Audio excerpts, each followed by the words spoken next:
C'est pas très bon. Salut! Aujourd'hui, je vous ai concocté une petite vidéo sur une histoire un peu insolite de la Bible. L'histoire se trouve dans l'Ancien Testament. À la mort de Salomon, son fils Roboam lui succède. Jéroboam, qui n'a aucun lien de parenté avec Roboam, soit dit en passant, se rebelle contre Roboam avec quelques autres tribus d'Israël. À partir de là, le royaume d'Israël est divisé en deux royaumes. Le royaume de Juda et le royaume d'Israël. Enfin, le royaume du Nord, qu'on appelle souvent Israël, et le royaume de Juda, qu'on n'appelle pas le royaume du Sud. Environ 150 ans avant l'histoire d'Ézéchiel, le royaume d'Israël, enfin le royaume du Nord, donc pas le royaume de Juda, est attaqué et détruit par les Assyriens. Le royaume de Juda, lui, continue d'exister. Et c'est à ce moment-là qu'arrive l'histoire d'Ézéchiel, le livre donc, qui raconte l'histoire d'Ézéchiel, le prophète, et qui parle au peuple d'Israël. Enfin, au peuple de Juda. Et il leur parle juste avant que les Babyloniens, et donc pas les Assyriens, conquièrent le royaume de Juda et détruisent Jérusalem. Bon, en gros, c'est un prophète de l'Ancien Testament. Le passage que je vais vous lire donc se trouve au tout début du livre d'Ézéchiel et raconte le moment justement où Dieu appelle Ézéchiel à devenir prophète. Il m'a dit, fils de l'homme, mange ce qui est devant toi. Mange ce livre et va parler à la communauté d'Israël. J'ai ouvert ma bouche et il m'a donné ce livre à manger. Il m'a dit, fils de l'homme, nourris ton ventre et remplis tes intestins avec ce livre. Celui que je te donne. Alors, je l'ai avalé et dans ma bouche, il a été doux comme du miel.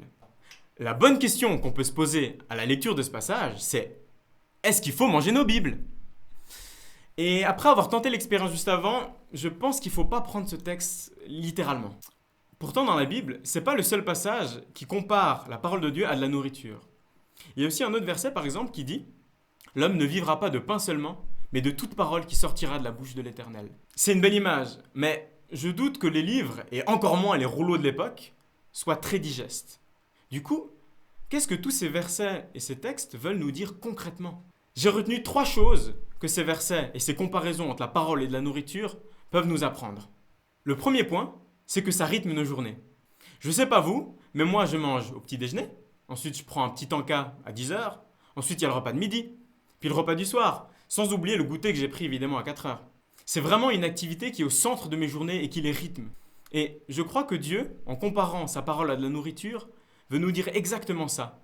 Il veut nous dire que sa parole aussi est censée rythmer nos journées, l'accompagner tout au long de ce qu'on vit.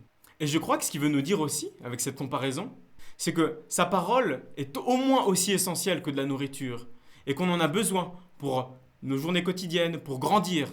C'est plus facile pour nous de sauter un temps de lecture de la Bible qu'un temps de repas, vous êtes d'accord, non ? Pourtant, sa parole aussi est vitale et elle nous apporte tout ce qu'on a besoin au quotidien.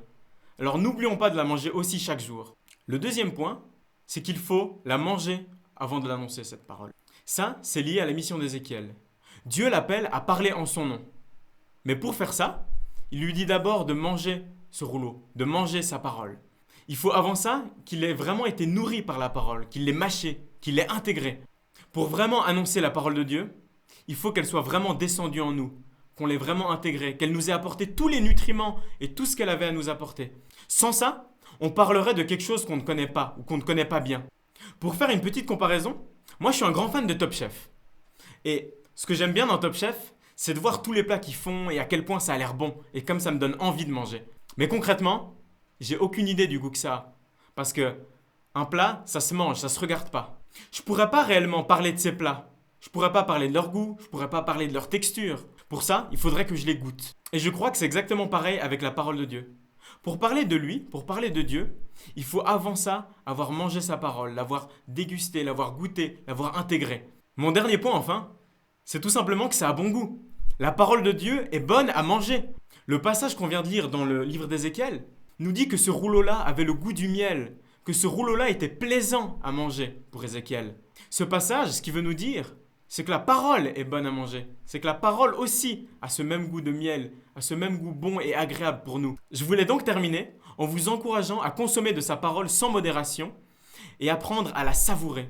Certains passages seront très rapidement et très facilement doux et agréables à manger, un peu comme des bonbons. D'autres seront peut-être plus durs à manger, plus amers a priori. Mais comme certains légumes, ils auront aussi quelque chose à vous apporter, des nutriments, des vitamines. Vous remarquerez que j'ai un petit peu des goûts d'enfant. Mais vous inquiétez pas. Dans tous les cas, la parole de Dieu est bonne et elle a plein de choses pour nous. Plein de vitamines, plein de nutriments. Alors, bon appétit! La production tient à préciser qu'aucune Bible n'a été maltraitée durant ce tournage.